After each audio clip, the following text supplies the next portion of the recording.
तो स्टूडेंट्स, आज हमारा टॉपिक होगा, चैप्टर है हमारा इलेक्ट्रिसिटी, क्लास 10th का। ठीक है, तो हमारा फर्स्ट टॉपिक क्या होगा? Electric circuit. इलेक्ट्रिक सर्किट, ठीक है। तो सर्किट का मतलब क्या होता है? सर्किट का मतलब होता है पाथ, मतलब जिस पाथ में से करंट आपका फ्लो करता है। ठीक है, इलेक्ट्रिक मतलब electric current, path electric circuit मतलब इलेक्ट्रिक पाथ जिसमें से करंट आपका फ्लो करता है। तो इलेक्ट्रिक सर्किट डेफिनेशन क्या होगी? The path through which electric current flow, electric current flow is called electric circuit. Electric circuit, ठीक है स्टूडेंट्स। अब देखो इलेक्ट्रिक सर्किट्स में आपका क्या क्या आता है। अच्छा स्टूडेंट्स, एक बात और है, जैसे मैं जो भी ये डेफिनेशन लिखवा रहा हूँ, आप वीडियो को पॉज करके आप इसको अपनी फिर नोटबुक में उतार ले और एक नोट्स के रूप में आप इसको प्रिपेयर कर ले, ताकि बाद में आपके ये काम आए। अब इलेक्ट्रिक सर्किट में क्या क्या होता है, आपके कौन कौन से कंपोनेंट इंक्लूड होते हैं? दो तरह के कंपोनेंट इंक्लूड होते हैं स्टूडेंट्स इलेक्ट्रिक सर्किट में। इलेक्ट्रिसिटी 10th, एक तो होते हैं आपके एक्टिव कंपोनेंट। एक्टिव कंपोनेंट होते हैं जो इलेक्ट्रिकल एनर्जी प्रोवाइड करते हैं, और दूसरे होते हैं पैसिव कंपोनेंट जो इलेक्ट्रिकल एनर्जी कंज्यूम करते हैं, लेते हैं, जो इलेक्ट्रिकल एनर्जी देंगे, जो करंट प्रोवाइड करेंगे। जैसे आपकी बैटरी हो गई, तो बैटरी आपकी क्या हो गई? एक्टिव कंपोनेंट हो गया। और रेजिस्टेंस हो गया, वैसे रजिस्टर होता है, रेजिस्टेंस प्रॉपर्टी होती है, रजिस्टर्स आपकी क्या हो गई? पैसिव कंपोनेंट्स हो गए स्टूडेंट्स। ठीक है, तो अब एक्टिव कंपोनेंट्स और एक क्या हो गया आपके? रेजिस्टेंस हो गया, और आपके जो भी इलेक्ट्रिकल डिवाइस, क्योंकि हर एक की कुछ ना कुछ पावर होती है और सब इलेक्ट्रिकल एनर्जी को या करंट को कंज्यूम करते हैं, जिससे हीटिंग इफेक्ट प्रोड्यूस होता है इलेक्ट्रिक सर्किट में। और देखो आप, अगर मैं इसको प्रैक्टिकली लूँ तो प्रैक्टिकली हम कैसे इसको दिखाएंगे? जैसे ये वायर है मेरा, ठीक है स्टूडेंट, तो अब ये वायर क्या है? अब इसको मैं क्या करूँगा? कटर की हेल्प से थोड़ा सा, कॉपर वायर है मेरा ये, ऊपर से मैंने इसके पीवीसी को अलग कर दिया। ठीक है स्टूडेंट, इसका ये एक सिरा हो गया, उसके बाद इसके दूसरे सिरे को मैं अलग कर दूँगा पीवीसी से।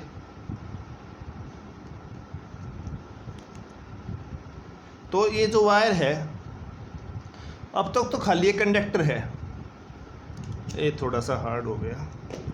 अब तक तो खाली क्या, ये कंडक्टर है। ठीक है, तो एक एंड ये हो गया, एक एंड ये हो गया। ठीक है, तो अगर जैसे मेरे ये मल्टीमीटर है, तो इसमें मल्टीमीटर में भी बैटरी होती है आपकी, या कोई भी आपका दूसरा कंपोनेंट है। तो अगर इस वायर को मैं बैटरी के एक एंड से जोड़ दूँ, प्लस से इसको जोड़ दूँ और माइनस से इस दूसरे को जोड़ दूँ, और बीच में मैं क्या कर दूँ? एक स्विच कनेक्ट कर दूँ, स्विच जोड़ दूँ या बल्ब जोड़ दूँ या कोई एलईडी इसमें जोड़ दूँ, तो ये आपका क्या हो जाएगा? इलेक्ट्रिक सर्किट बन जाएगा। ठीक है, तो ये जो सर्किट में ये वायर क्या काम करेगा? ये वायर काम करेगा पाथ का, क्योंकि वायर के अंदर क्या होते हैं? कंपोनेंट्स होते हैं। देखिए स्टूडेंट्स, ये कंपोनेंट्स हैं, ये 1 2 3 4 5 6 7 8। ठीक है, इसको ये इनको क्या बोलते हैं? कंडक्टर्स बोलते हैं, क्योंकि ये कंडक्टर क्या करेंगे? इलेक्ट्रॉन्स को बैटरी के प्लस से या माइनस से प्लस की तरफ ले जाएंगे। तो ये तो क्या हो गया? पाथ, ये पाथ में इंक्लूड हो गया। ठीक है, इसके अलावा और क्या होगा पाथ में इंक्लूड? इसके अलावा होगा आपका स्विच।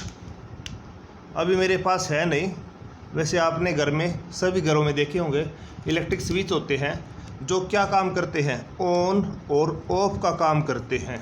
ऑन का मतलब ये होगा, जब वो ऑन होंगे तो इस वायर में से करंट फ्लो करेगा, और जब ऑफ होंगे तो वायर में से करंट फ्लो नहीं करेगा। ठीक है स्टूडेंट्स। और एक क्या होता है आपका? एक क्या होता है आपका? बल्ब। बल्ब या एलईडी भी ले सकते हैं छोटे सर्किट के लिए। काम चल जाता है मेरे हिसाब से। तो ये आपके क्या हो गए, इलेक्ट्रिक सर्किट क्या हो गए, कंपोनेंट्स हो गए स्टूडेंट्स। अब हम इसको रिप्रेजेंट कैसे करेंगे, अगर हम इसको डायग्राम के रूप में रिप्रेजेंट करें तो ये वायर होगा। तो डायग्राम में हम कैसे रिप्रेजेंट करते हैं, यहाँ से प्लस माइनस, ये किसका होगा, बैटरी का। ठीक है, एक बैटरी में एक से ज़्यादा सेल होती है। इसके अलावा और क्या होता है, इसमें एक बल्ब होता है। ठीक है, अच्छा रेजिस्टेंस भी होता है, ये एक्सटर्नल रेजिस्टेंस होता है, रजिस्टर बोलते हैं, वैसे रेजिस्टेंस प्रॉपर्टी होती है। नहीं तो इस वायर में भी कुछ ना कुछ रेजिस्टेंस होता है, इसका खुद का भी है। और साथ में एक क्या होती है आपकी इसमें स्विच। तो ये क्या हो गया, रजिस्टर्स। और ये क्या हो गया, बल्ब हो गया। ये क्या होगी, बैटरी होगी। ठीक है, और ये क्या हो गया आपका, ये हो गया स्विच, या क्या बोलते हैं हम इसको, की भी बोलते हैं, स्विच या की। अब ये ऑफ है। ठीक है, तो इसमें से क्या होगा, जैसे हम इसको प्रेस करेंगे ये इसे टच हो जाएगी। टच होने के बाद ये पाथ क्या हो जाएगा, कंप्लीट हो जाएगा। ये हम कह सकते हैं कि सर्किट कंप्लीट हो जाएगा। या हम कहेंगे कि जिस रास्ते से करंट आपका एक पॉइंट से दूसरे पॉइंट तक जा रहा है वो रास्ता आपका कंप्लीट हो चुका है। तो यहाँ से क्या होगा, ये क्या होगा, ये आपका क्या होगा, ये कंडक्टर है जो भी मैंने वायर के उसमें दिखाया।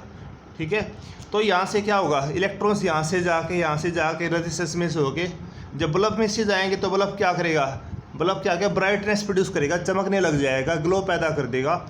और यहाँ से ये पॉजिटिव टर्मिनल तक आ जाएंगे। तो इसमें से जब ये इलेक्ट्रॉन्स जाएंगे, इलेक्ट्रॉन्स मतलब चार्ज, तो इसमें से हम कह सकते हैं कि इसमें से करंट फ्लो करना स्टार्ट हो जाएगा। तो स्टूडेंट्स ये था आपका इलेक्ट्रिक सर्किट का डायग्राम। और डेफिनेशन मैंने बता दी, ए पाथ इन विच या through which electric current flow from one point two the another point. अब हमारा जो नेक्स्ट टॉपिक है स्टूडेंट्स, उसका नाम है रेजिस्टेंस।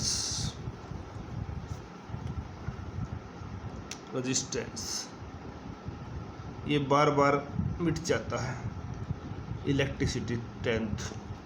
तो मेरा जो नेक्स्ट टॉपिक क्या है, रेजिस्टेंस। ठीक है, तो रेजिस्टेंस का मतलब होता है वैसे अपोज करना होता है। ठीक है, अच्छा रेजिस्टेंस का मतलब ये कैसे काम करता है, जैसे आप रोड पे चल रहे हो। ठीक है, तो रोड पे क्या काम करता है, सरफेस पे फ्रिक्शन काम करता है। किस किस के बीच में, रोड के और मूविंग ऑब्जेक्ट के बीच में, या मूविंग बॉडी के बीच में, या मूविंग व्हीकल के बीच में। तो फ्रिक्शन क्या काम करता है आपका, मतलब अगर फ्रिक्शन ना हो, मेरा मतलब ये है अगर जैसे फ्रिक्शन ना हो तो क्या होगा, आप स्लिप कर जाओगे, फिसल जाओगे। फ्रिक्शन ज़्यादा हो तो क्या होगा, जो आपके व्हीकल्स के जो टायर हो ज़्यादा घिसेंगे, या वेयरिंग टेयरिंग क्या होगी, ज़्यादा होगी। तो फ्रिक्शन भी क्या करता है, मोशन का अपोज करता है।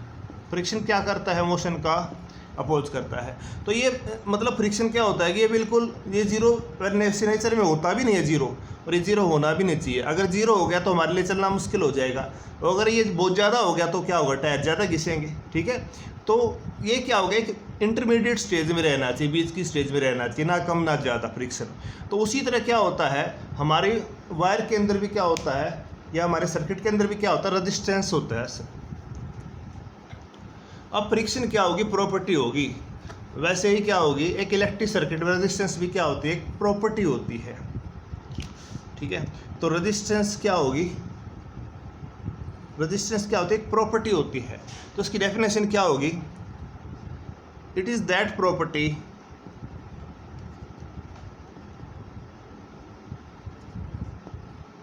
ऑफ एन इलेक्ट्रिक सर्किट जिसमें से करंट फ्लो करता है, इलेक्ट्रिक सर्किट विच अपोज का मतलब होता है विरोध करती है, which oppose the flow of current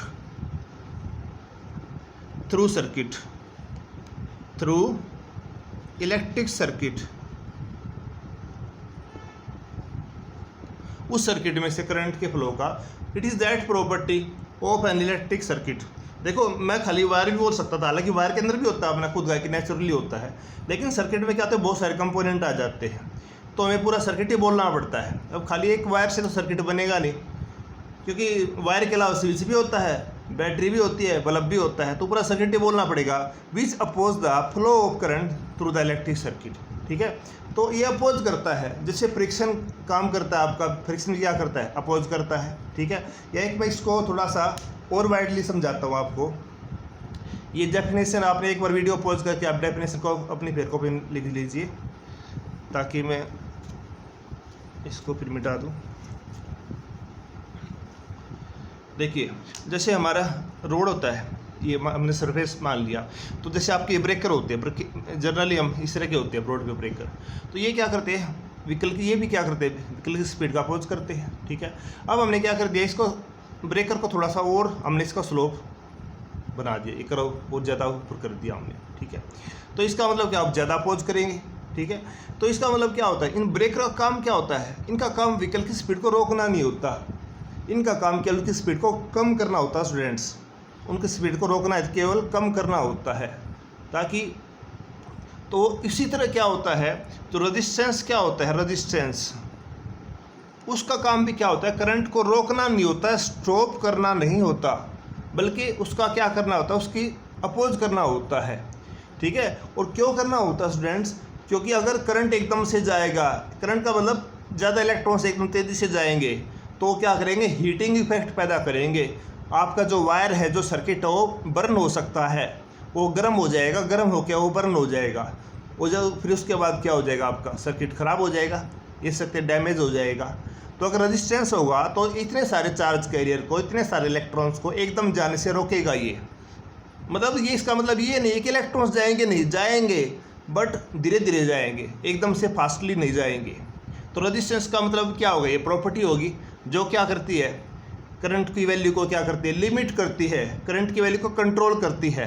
suppose देखो, जैसे मेरी कोई भी सर्किट हमने मान लिया अपनी तरफ से, अब शुरू में करंट जा रहा है 10 एम्पियर, एम्पियर करंट की यूनिट होती है, तो जैसे हमने रेजिस्टेंस जोड़ दिया, अब उसके बाद क्या हुआ, करंट जाएगा 5 एम्पियर, और जैसी वैल्यू हम जोड़ेंगे, मतलब रेजिस्टेंस की वैल्यू के हिसाब से करंट आपका फ्लो करेगा।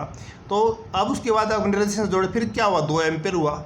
इसका मतलब ये नहीं कि करंट आपका जा नहीं रहा, जा रहा है, लेकिन क्या होगा, अब थोड़ा टाइम लेगा वो, मतलब पहले तो क्या था कि मतलब कम टाइम में ज़्यादा इलेक्ट्रॉन्स जाएंगे एक पॉइंट से दूसरे पॉइंट तक। अब क्या होगा, जैसे जैसे हम रेजिस्टेंस की वैल्यू बढ़ाते गए, वैसे वैसे क्या करेंगे, ज़्यादा टाइम में कम इलेक्ट्रॉन्स जाएंगे, मतलब वो ज़्यादा समय लेंगे सर्किट के एक पॉइंट से दूसरे पॉइंट तक पहुंचने में। स्टूडेंट समझिए ना, मतलब ये क्या हो गया कि उससे क्या फ़ायदा होगा, अब इलेक्ट्रॉन जब स्लो स्लो जाएंगे, देखो इसकी थ्योरी क्या है, इसकी थ्योरी होती है कंडक्टर के अंदर से स्टूडेंट्स, थ्योरी ये है इसकी। अब ये ज़रूरी भी क्यों है, जैसे मेरा कोई भी कंडक्टर मान लिया मैंने, ठीक है, ये कंडक्टर है, ये कंडक्टर क्या होगा, मोटाई होगी, इस मोटाई को हम क्या बोलते हैं, इसको बोलते हैं हम क्रॉस सेक्शन एरिया। ठीक है, अब इसके अंदर क्या होता है, इलेक्ट्रॉन्स होते हैं, ये मैंने इलेक्ट्रॉन्स बना दिए। ठीक है, अब पीछे से हमने इसको बैटरी से जोड़ दिया।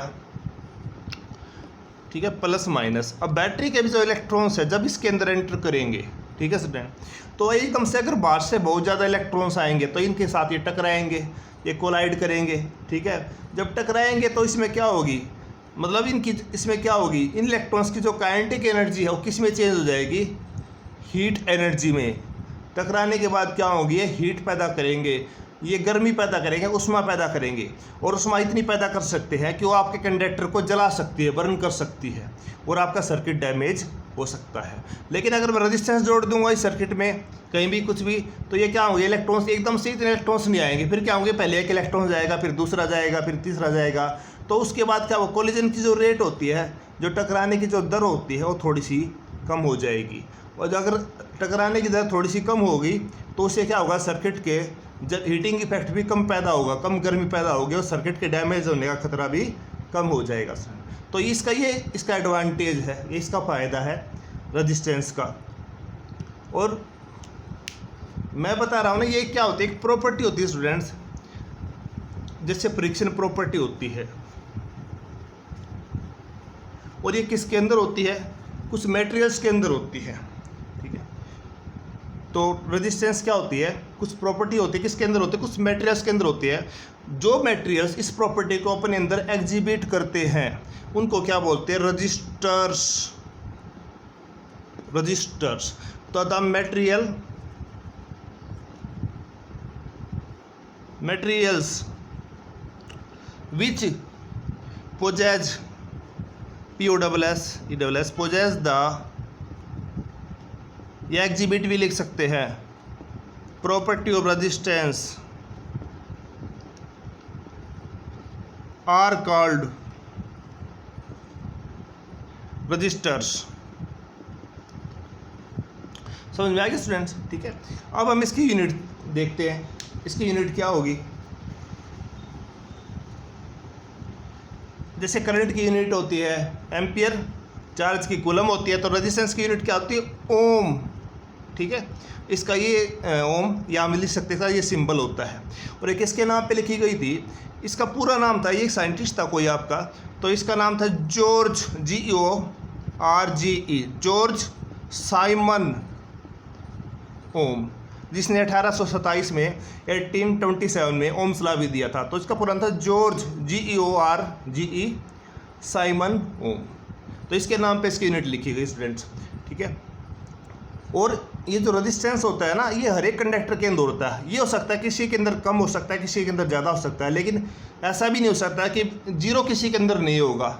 ना तो जीरो होगा और ना ही इनफाइनाइट। इनफाइनाइट का मतलब क्या होगा, अनलिमिटेड नहीं होगा कि जिसको हम काउंट नहीं कर सके, कुछ ना कुछ वैल्यू उसके अंदर एग्जिबिट होगी। तो जैसे अब मैं इसको थोड़ा प्रैक्टिकली आपको समझाता हूँ।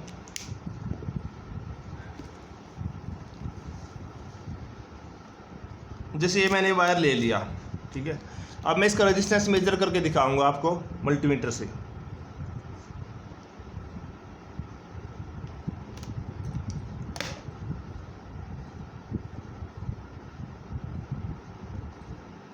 ये मल्टीमीटर है, तो पहले तो मैं इसको, इसकी नोब है, इसकी एक तो ये रेड लीड है और दूसरी इसकी ब्लैक लीड है। पहले हम इसकी लीड को ज्वाइन कर लेते हैं। इसको समझ लीजिए, देखो कैसे करते हैं। एक इसका ये कॉमन टर्मिनल होता है, तो कॉमन पे हम ब्लैक केबल को अटैच करते हैं। और देखो दूसरा जो सिंबल देखो यहाँ पे लिखा पाएगा V ohms मिली एम्पियर, ये लिख रखा V ohms मिली एम्पियर। तो ओम का सिंबल यहाँ पे हमने क्या करना है, रेड लीड को अटैच करना है। फिर उसके बाद हमारा देखो इसमें हमारा रेजिस्टेंस का कॉलम है, तो यहाँ पे हम वोल्टेज का, ये वोल्टेज का है, ये रेजिस्टेंस का, देखो यहाँ पे ओम का सिंबल है। मैं थोड़ा सा और इसको, ये ओम का सिंबल है। तो पहले मैं इसको नोब को, ये एरो बना हुआ देखो यहाँ पे, ये एरो आप करिए, इसको यहाँ पे ले आता हूँ इस वैल्यू को। ठीक है, ओम्स वाली सारी ये जो रेंज है यहाँ से यहाँ तक हम रेजिस्टेंस को मेज़र करते हैं इसके अंदर। ठीक है, तो जैसे ये वायर है, अब इस वायर की देखो यहाँ पे ये क्या है, ये इसकी LCD स्क्रीन है। यहाँ पे आपकी रीडिंग आ जाएगी इसमें, जो भी इसकी वैल्यू होगी। तो एक मेरी ये क्या होगी, रेड लीड होगी। ठीक है, एक मेरी क्या होगी, ये ब्लैक लीड होगी। ठीक है,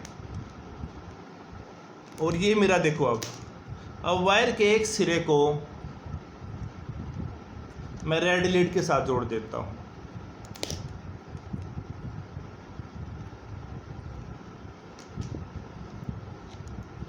इसको मैं थोड़ा सा टेप लगा देता हूँ, क्योंकि ये बार बार हिल रहा है और हिलने से ये बार बार फिर अलग हो जाएगा।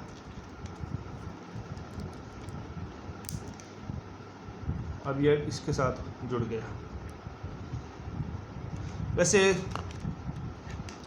अब दूसरा जो सिरा हो गया, इसमें दूसरे सिरे को मैं इसकी ब्लैक लीड के साथ जोड़ देता हूँ फ्रेंड्स। देखो अब ये जैसे मैंने इसको दोनों लीड को कनेक्ट किया, अब देखो यहाँ से क्या हुआ, यहाँ से इसने इसकी रीडिंग देनी शुरू कर दी। तो इस वायर का जो रेजिस्टेंस है, मैंने इस मल्टीमीटर से इसका चेक किया है, ये यहाँ पे है। ठीक है, तो मल्टीमीटर से चेक किया तो इसका रेजिस्टेंस कितना आ गया, 0.8 ओम आ गया स्टूडेंट्स। इस वायर का जो ब्लू कलर का जो मैंने वायर लिया था, रेजिस्टेंस कितना आ गया 0.8 ओम। तो और इसका मतलब ये है कि हर एक वायर में कुछ ना कुछ रेजिस्टेंस की प्रॉपर्टी होती है, ठीक है। तो ये वायर तो कंडक्टर है और रेजिस्टेंस क्या उसके अंदर प्रॉपर्टी होती है। तो ये क्या होता है, इस वायर का जनरली फिक्स रहता है। अगर आपकी वायर की जो कंडीशन है, वायर का टेम्परेचर या प्रेशर चेंज ना हो तो जनरली ये चेंज नहीं होता, ठीक है। लेकिन अगर हमें अपने सर्किट में फिर भी अगर बाहर से कोई रेजिस्टेंस लगाना है तो वायर के अलावा, तो हम बाहर से भी लगाते हैं। तो उस हिसाब से क्या होता है कि देखो मैं बार बार रेजिस्टेंस बोल रहा हूँ, और ये क्या होता है कि हैबिचुअल हो जाते हैं, क्योंकि रेजिस्टेंस नहीं बोल सकते हैं हम। जिसके अंदर ये प्रॉपर्टी होगी तो उसको हम बोलेंगे रजिस्टर्स। खाली प्रॉपर्टी का नाम, इस गुण का नाम रेजिस्टेंस है, मटेरियल का नाम रेजिस्टेंस नहीं है। मटेरियल्स का नाम क्या है, रजिस्टर्स स्टूडेंट्स। तो हम क्या करते हैं, बाहर से भी लेते हैं। तो जनरली क्या होते हैं, हमारे दो तरह के रेजिस्टेंस होते हैं स्टूडेंट्स। एक तो होते हैं हमारे फिक्स रेजिस्टेंस, फिक्स का मतलब क्या होता है, जिसकी वैल्यू को हम चेंज नहीं कर सकते। और एक होते हैं हमारे वेरिएबल रेजिस्टेंस। वेरिएबल का मतलब जिसकी वैल्यू को हम कम ज़्यादा कर सकते हैं, ठीक है। तो अब मैं इसको हटा देता हूँ।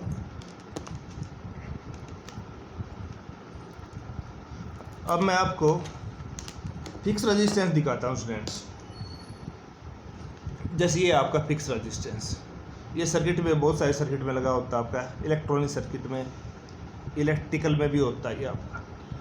ये हो गया इसमें से, ठीक है। तो मेरे को पता है मैनुअली इसकी वैल्यू 1.6 ओम है, लेकिन फिर भी हम क्या करेंगे, मल्टीमीटर से मेजर करेंगे। तो मल्टीमीटर से क्या होता है, जैसे 1.6 वैल्यू है इसकी, तो कई बार 1.5 आ जाती है, कई बार 1.7, क्योंकि ज़्यादा एक्यूरेट होते नहीं इसमें।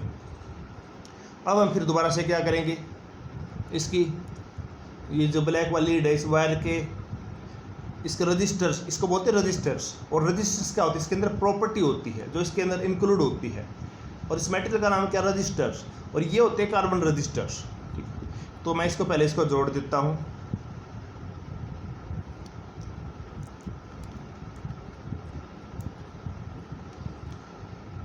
अब इसके दूसरे सिरे को जोड़ दूंगा।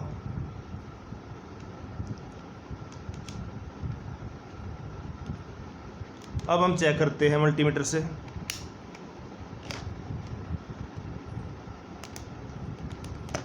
इसकी प्रॉपर्टी ये हो गया, फिक्स रजिस्टर हो गया।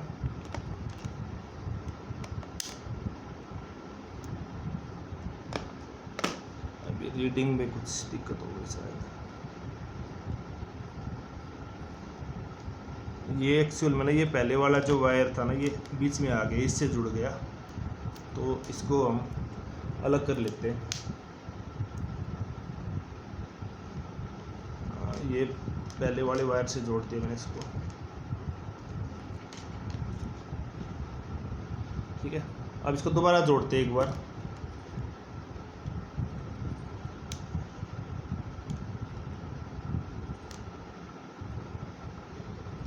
और दूसरे वाला सिरा है इसका, लीड का,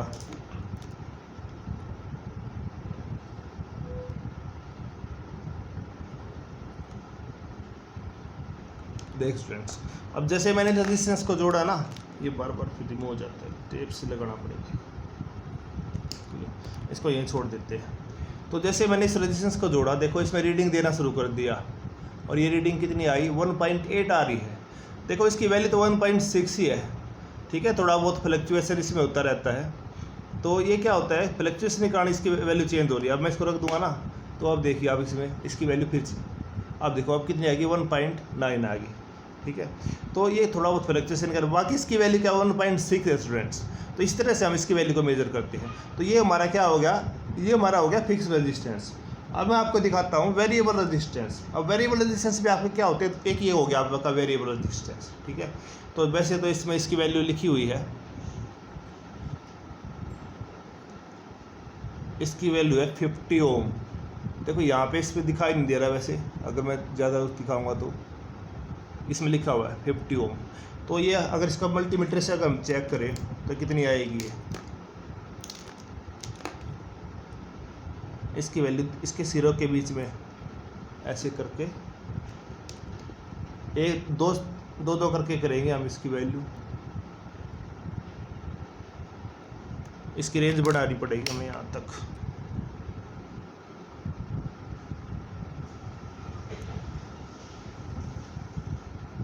इसमें क्या दिक्कत आ गई,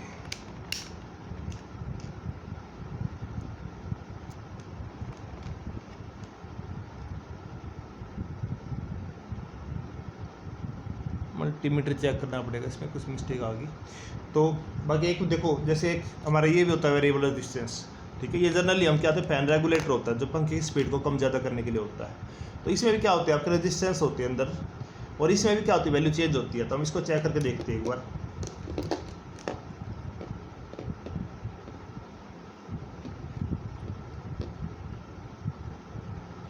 ये मैंने रेड लीड से इसका जोड़ दिया और इसका एक सिरा मैंने ब्लैक लीड से जोड़ दिया इसमें।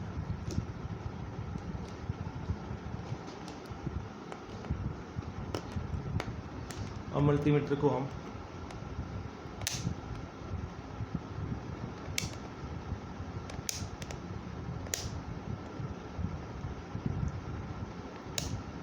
देखिए स्टूडेंट्स, अब इसकी वैल्यू अभी ये शो कर रहा है 216 ओम, ठीक है। और ये वेरिएबल रेजिस्टेंस होता है फैन रेगुलेटर में, ठीक है। अब जैसे ही मैं इसको रोटेट करूँगा, अब देखो रेजिस्टेंस की वैल्यू चेंज हो रही है। अगर आपको इसमें दिखाई दे रहा है तो देखो ऊपर मल्टीमीटर जो एलसीडी में जो रीडिंग है वो भी चेंज हो रही है। तो ये क्या होगा, आपका वेरिएबल रेजिस्टेंस है, ठीक है। कि इसकी वैल्यू अलग अलग वैल्यू जब मैं चेंज करता हूँ तो हमारा जो मल्टीमीटर है वो अलग अलग इसकी वैल्यू शो करता है। तो ये क्या होगा, वेरिएबल रेजिस्टेंस। और स्टूडेंट्स मैंने बताया ना कि जो ये रेजिस्टेंस क्या हो गया, रजिस्टर होता है, ये रेजिस्टेंस प्रॉपर्टी होती है इसकी बार बार। तो ये रेजिस्टेंस प्रॉपर्टी क्या करती है, ये करंट को एकदम से तेज़ी से फ्लो करने नहीं देती, ठीक है। मतलब करंट की वैल्यू को कंट्रोल करती है, जिससे आपका सर्किट बचा रहता है। तो ये आपका इसमें हो गया। अब मैं आपको थोड़ा सा इसको वर्चुअल लैब से दिखाऊंगा। वर्चुअल लैब या हम उसको बोलते हैं सिमुलेशन मैथ टेक्नोलॉजी से। और जिन स्टूडेंट्स को, बच्चों को नहीं पता सिमुलेशन के बारे में, तो थोड़ा बहुत बता देता हूँ मैं आपको। सिमुलेशन क्या होते हैं, एक हमारा सॉफ्टवेयर होता है, उसमें हमारे क्या होता है, एक सॉफ्टवेयर लैब बनाई गई है कंप्यूटर से ही, उसमें कुछ ऐसे प्रोग्राम डाल के, और जो बिल्कुल एक्चुअल लैब की तरह काम करती है। तो जैसे मैंने एक दूसरा फ़ोन लिया अभी, वर्चुअल लैब के इसमें से गूगल पे किया,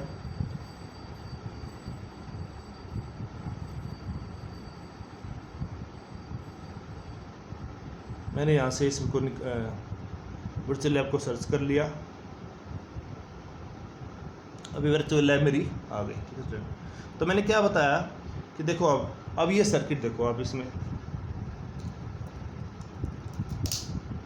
इस सर्किट में क्या है स्टूडेंट्स, देखिए ये तो है, ये सेल्स है अलग अलग, 1 2 3 सेल होगी। ये कंडक्टर है, कंडक्टर कितने इलेक्ट्रॉन शो कर रखी है, ठीक है। अब देखो आप इसमें मैंने क्या बताया था कि अगर रेजिस्टेंस की वैल्यू ज़्यादा होगी तो करंट क्या हो जाएगा, कम हो जाएगा। अगर रेजिस्टेंस की वैल्यू ज़्यादा होगी तो करंट क्या हो जाएगा, कम हो जाएगा। और अगर रेजिस्टेंस की वैल्यू कम हो जाए तो करंट क्या हो जाएगा, ज़्यादा हो जाएगा स्टूडेंट, ठीक है। अब देखो इसमें पहले, अब मेरा करंट देखो कितना है, इसमें करंट की वैल्यू को मैं लिख लेता हूँ। देखिए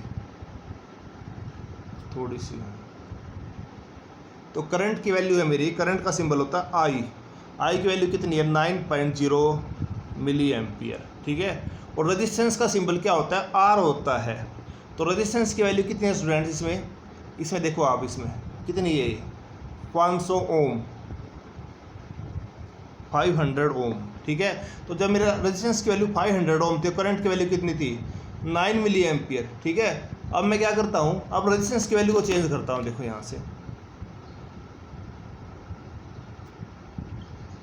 देखिए अब मैं रेजिस्टेंस की वैल्यू बढ़ा रहा हूँ, ठीक है।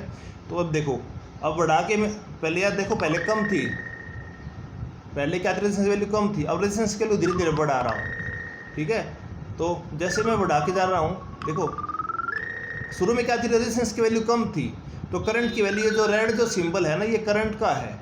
तो करंट की वैल्यू पहले ज़्यादा थी जब आर की वैल्यू कम थी। अब आर की वैल्यू मैं बढ़ाता जा रहा हूँ, अब आई का सिंबल छोटा होता जा रहा है, ठीक है। तो अब मैंने आर की वैल्यू कितनी कर दी, आर की वैल्यू मैंने कर दी, इसमें देखो आप आर की वैल्यू कितनी दिखाई दे रही है यहाँ पे, 966 ओम,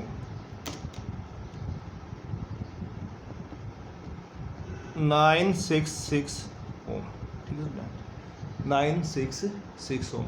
तो अब जब मैंने आर की वैल्यू बढ़ा के 966 कर दी, पहले थी 500 ओम, अब 966 ओम कर दी, तो आई की वैल्यू कितनी हो जाएगी? अब आई की वैल्यू देखो, चेक करते कितनी हो गई। आई की वैल्यू कितनी दिखा रहा है सर्किट में? 4.7 मिली एम्पियर। तो आई मेरा हो गया 4.7 मिली एम्पियर। ठीक है स्टूडेंट्स, ये हमारी वर्चुअल लैब है इसमें। ठीक है, इससे मैं पता लग गया कि पहले मेरी जब आई की वैल्यू कितनी थी 9, जब मेरी आर की वैल्यू 500 थी, तो आई की वैल्यू का देखो, जब रेजिस्टेंस की वैल्यू मेरी 500 थी तो करंट कितना था? 9 मिली एम्पियर। अब रेजिस्टेंस मैंने बढ़ा दिया तो करंट की वैल्यू क्या होगी? 4.7। अब ये घटी ना इसमें, मतलब ये डिक्रीज कर गई ना, 9 से कितने में आ गई? 4.7 पे आ गई। किसकी वैल्यू? करंट की वैल्यू। कब आ गई? जब रेजिस्टेंस की वैल्यू 500 से कितनी हो गई? 966 तक बढ़ गई, 966 तक बढ़ गई।